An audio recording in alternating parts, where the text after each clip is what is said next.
Sobat Podcast, selamat datang di podcast Bisik Tipis-Tipis. Hari ini kita akan membahas perbedaan antara budaya Indonesia dan Australia di perusahaan multinasional. Nah, beruntung banget kita akan mengundang ya 5 narasumber untuk menjelaskan ini semua. Jadi jangan lupa tonton sampai akhir.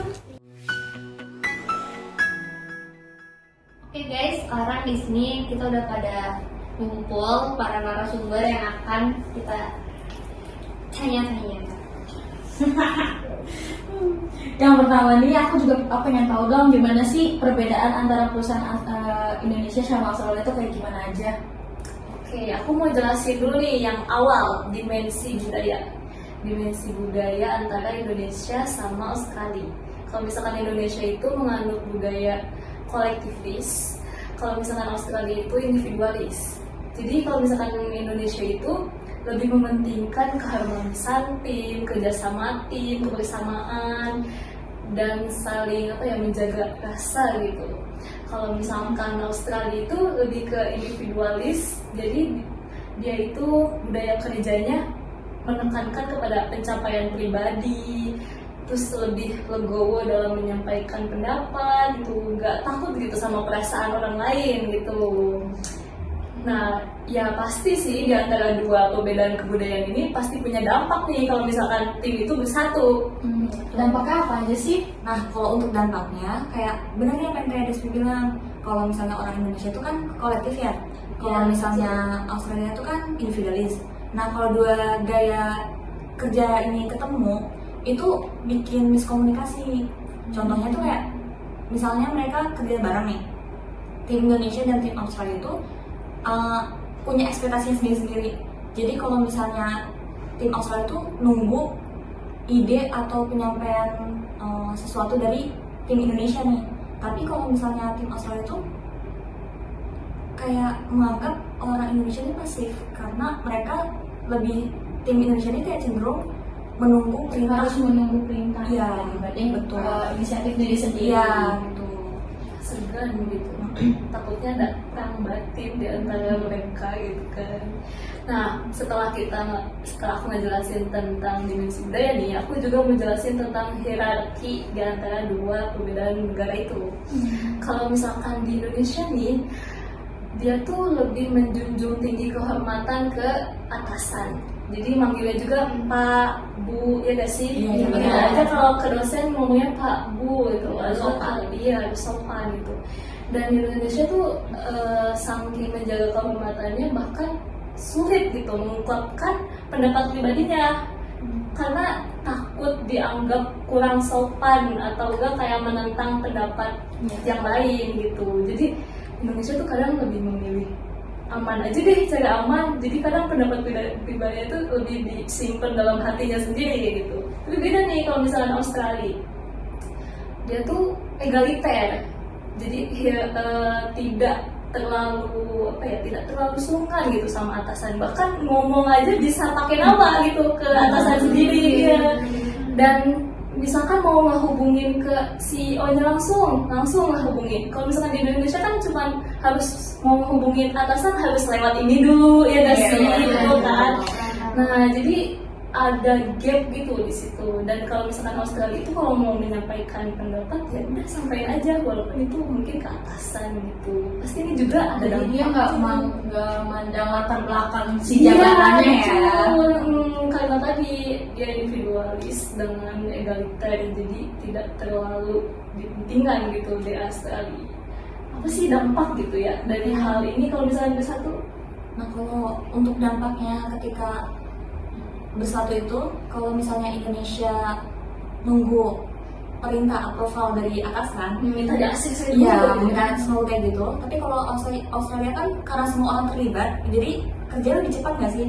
Nah, iya. Nah, karena itu kalau dua ini bertemu nih, dua gaya-gaya ini bertemu, ini bakalan jadi bikin frustasi untuk pihak Australia sendiri karena terbiasa serba cepat gitu. Betul sih, betul. Kayak apa sih kok ini harus Iya, kayak dulu harus gitu ya? iya kayak lama gitu kan. Karena nggak terbiasa. Iya. Terus yang ketiga nih, aku aku mau bahas tentang gaya komunikasi. Seperti yang udah aku singgung tadi, kalau misalkan Indonesia tuh mau ngasih pendapat sungkan gitu kan, jadi lebih dipendem. Terus kalau misalkan Indonesia tuh mau bilang enggak tuh susah, berat banget. Iya, padahal cuma bilang mulutnya. aku nggak setuju gitu. Tapi Keenakan. iya keenakan. Jadi kita Improviser. iya benar. Jadi kadang itu bikin bahasanya tuh muter-muter gitu dalam rapat. Intinya mah nggak setuju tapi bilangnya Karena sungkan jadi Iya, saya harus bisa. cari alasan lagi. iya. Jadi kayak oke, saya pikirin dulu gitu. Tapi beda nih sama Australia. Kalau misalkan ada pendapat yang gak dia suka, dia langsung ngomong, oh I don't think so about it gitu. Maksudnya kayak aku pikir nggak kayak gitu gitu. Aku Nggak pikir setuju, nggak ya. setuju. Jadi langsung ditolak gitu di sini, langsung diomongin. Ini juga ada dampak juga sih kalau misalkan perusahaan ini dua tim ini kolaborasi. Apa tuh sih? Dampaknya tuh apa aja sih dari yang udah disebutin tadi tuh? Kalau dampak dari yang Desvi udah sebutin tadi, dampak maksudnya yang sebelumnya udah Desvi omongin gitu ya, itu dampaknya tuh bikin pihak Indonesianya itu kadang merasa kurang dihargai gitu. Kadang baru ngomong langsung ditolak itu mereka ngerasa Iya, kayak nggak, karena mereka biasa dengan ini ya kayak basa-basi dan muter-muter kadang tuh gitu, walaupun nggak setuju tapi kadang bahasanya muter-muter gitu kan. Tapi kalau orang Australia kan langsung to the point. Nah itu bikin orang Indonesia tuh kadang merasa sakit hati gitu, kadang tuh masih ditolak saat itu juga soalnya kan. Nah kalau misalnya sebaliknya tuh orang Indonesia tuh kadang karena diem aja, jadi orang Australianya merasa wah ini pada pasif ya gitu. Cuma iya enggak kan? Iya, karena iya aja, terus nggak ada pendapat lain. Jadi mereka tuh kayak ngerasa ini gue ngomong sendiri apa gimana gitu kan. Jadi mereka cuma iya aja. Kurang Gitu. ditanggapi gitu. Iya. Terus yang terakhir nih yang aku mau jelasin perbedaan itu di nilai-nilai sosial. Yang baru aku singgung dari awal tadi tuh kayak nilainya tuh lebih ke gotong royong, kebersamaan tim gitu kan. Terus senioritas ya kan. Ini banget Iya. Itu mau di organisasi ataupun di perusahaan tuh masih gitu, masih ada kayak gitu ya, masih kental. Dan kalau misalkan di Australia itu nilainya tuh ya work life balance gitu. Itu Gen Z banget gak sih? Bahkan itu di luar dugaannya. Iya. Terus fairness tuh misalkan kalau ada seorang yang lebih giat kerjanya, lebih rajin, ya dia berhak dapat gaji yang lebih tinggi gitu. Jadi adil gitu, adil. Jadi nggak usah iri lah ya gitu kan. Tapi kalau misalkan mungkin di Indonesia kurang tahu ya. Iya gimana gitu Ada ya. gimana gitu ya, betul. Karena pasti ada iri-irian hati nih. Jadinya malah bisik-bisik ke sekolah. Iya. Gajinya naik menjilat nih. Ini kan ada dampaknya juga ya. Di Iya, satu sisi nilai dua budaya ini kayak signifikan banget gitu bedanya. Apa sih? Dampaknya. Dampaknya tuh kalau misalnya kayak orang Indonesia tadi kan seperti yang Desvi bilang suka oversharing duluan gitu sama teman kerjanya gitu. Jadi mengakibatin kalau misalnya ada orang kerja sama pakai perasaan gitu, itu jadi nggak profesional gitu. Sedangkan kalau orang Australia tuh kerja itu profesional, jadi kadang tuh mereka juga nggak yang sering ngumpul-ngumpul bareng atau ngopi bareng tuh nggak yang terlalu ini banget ke perasaan gitu. Jadi kalau udah kerja ya udah kerja gitu kan. Jadi Nah, konsepnya tuh kerja pulang lupakan. iya benar-benar. Nah tapi kalau misalnya dua pola ini nggak dijembatani itu bikin jarak. Jadi kayak contohnya ada kerjasama nih orang Indonesia sama Australia. Terus kalau misalnya orang Indonesia tuh pengennya kan kayak yang yaudah kita kan ya bercanda kayak nongkrong gitu. Nah ini kalau misalkan dua pola gaya ini nggak dijembatani dengan benar itu bakal bikin jarak gitu. Karena orang Australia mikirnya kayak kok nggak profesional, bagaimana gitu kan. Terus kalau inti dari dampak perbedaan budaya itu bisa terasa di hampir semua aspek kerja gitu. Ya sih, pastinya ya dari perbedaan budaya itu pasti ada dampak signifikan. Tapi pastinya juga ada strategi buat ngatasin konflik dari dampak perbedaan budaya itu loh. Jadi apa sih strategi itu dalam mengatasi semua persoalan dari dampak itu apa aja? Jadi strategi untuk mengatasi dampak ya dari perbedaan budaya itu yang pertama ada pelatihan lintas budaya. Nah, pelatihan lintas budaya ini memberikan karyawan itu pengetahuan, terus juga kesadaran dan keterampilan mereka nih. Jadi mereka nanti saat menghadapi perbedaan budaya di lingkungan kerjanya, mereka tuh udah tahu gitu loh. Dan pelatihan lintas budaya ini juga mengatasi masalah komunikasi pasti yang beda budaya kan, juga memberikan rasa kepercayaan diri yang kuat bagi karyawannya tersebut di budaya yang berbeda. Juga dapat memperkuat kerjasama tim. Jadi mereka udah saling mengenal, jadi kerjasama timnya kan pasti lebih kuat lagi dong. Nah, dalam konteks ini itu rekan kerja Australia bisa menyadari loh bahwa kolektif dan hierarki nilai Indonesia yang ada di Indonesia ini berdasarkan nilai keluargaan, bukan cuma karena ketergantungan. Dan sebaliknya, rekan kerja Indonesia juga harus menyadari bahwa direkturnya orang Australia ini untuk efisiensi, bukan karena ketidaksopanan. Jadi bisa saling ngerti lah gitu. Jadi kayak efisiensi waktu gitu ya. Iya benar, bukan karena nggak sopan gitu. Iya, betul. Lalu strategi yang kedua itu adalah program mentoring dan budi system. Jadi budi system di perusahaan ini, karyawan baru itu dipasangkan gitu bareng kerjanya sama karyawan lama. Ya tujuannya untuk tadi membantu mereka mengenal lingkungan kerja, budaya setempat. Jadi dalam kasus ini tuh orang dari karyawan dari budaya lain yang baru ini, mereka bisa dipasangkan dengan karyawan berpengalaman dari budaya lokal.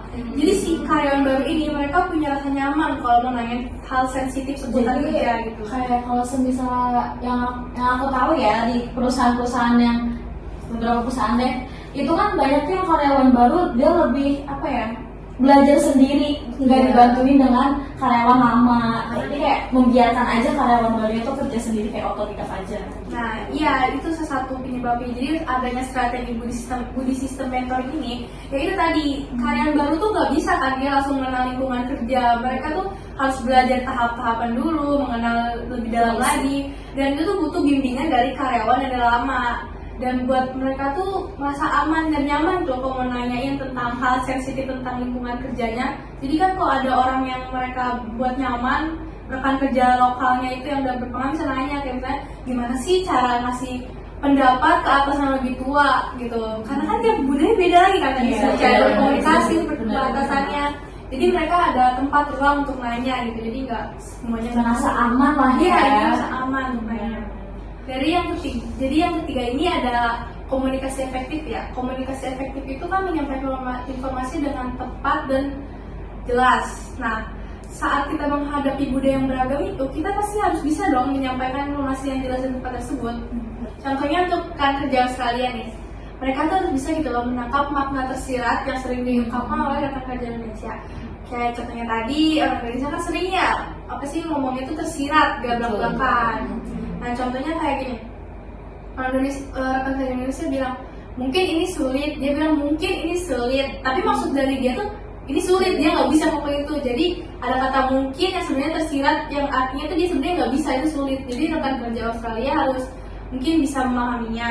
Lalu untuk rekan kerja Indonesia, ketika dia menyampaikan argumen atau pendapatnya, dia tuh dengan tegas gitu loh. Jadi orang Australia ini bisa memahami dan menghargainya. Baik lagi tadi untuk saling mengerti gitu loh.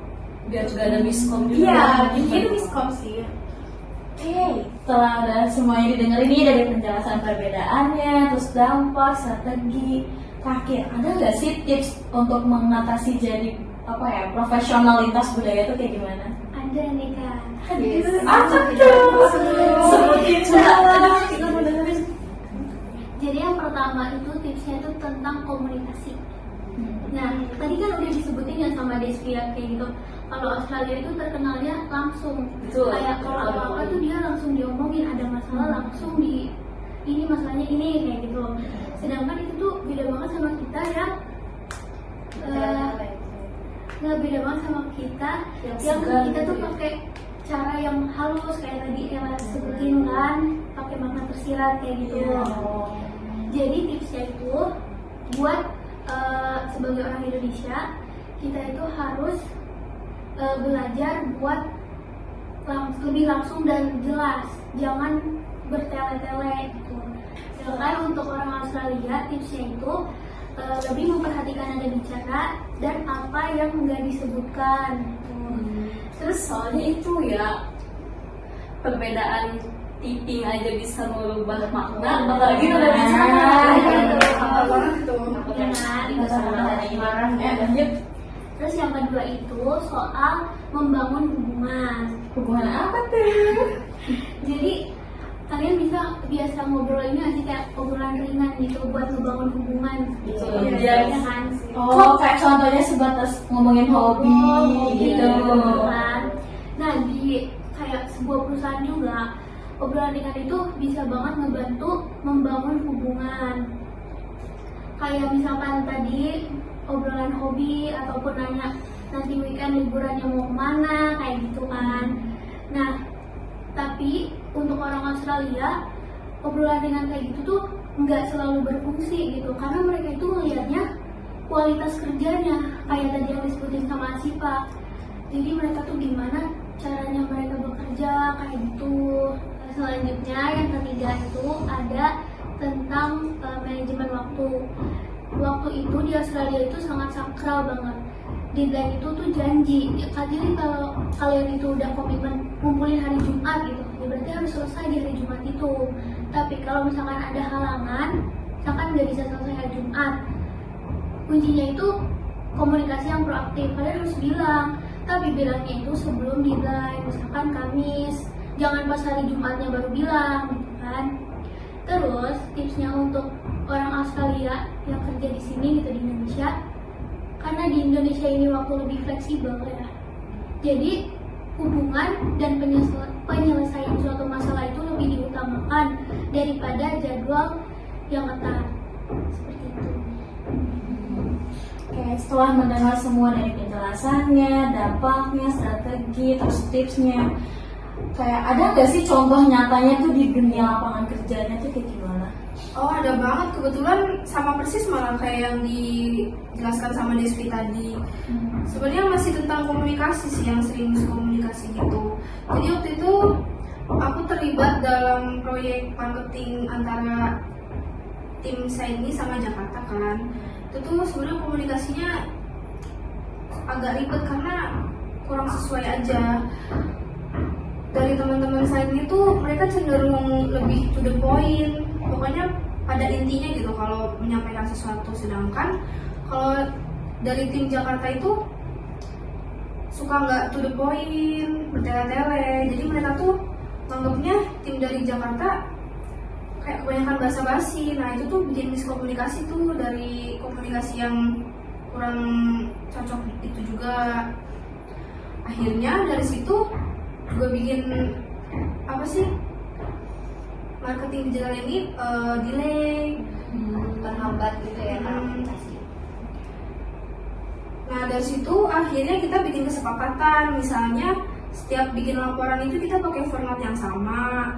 Terus setiap ada rapat tuh pasti di akhir kita bikin sesi kecil buat bahas ulang poin-poin yang udah dibicarain tadi, biar kayak intinya evaluasi lah.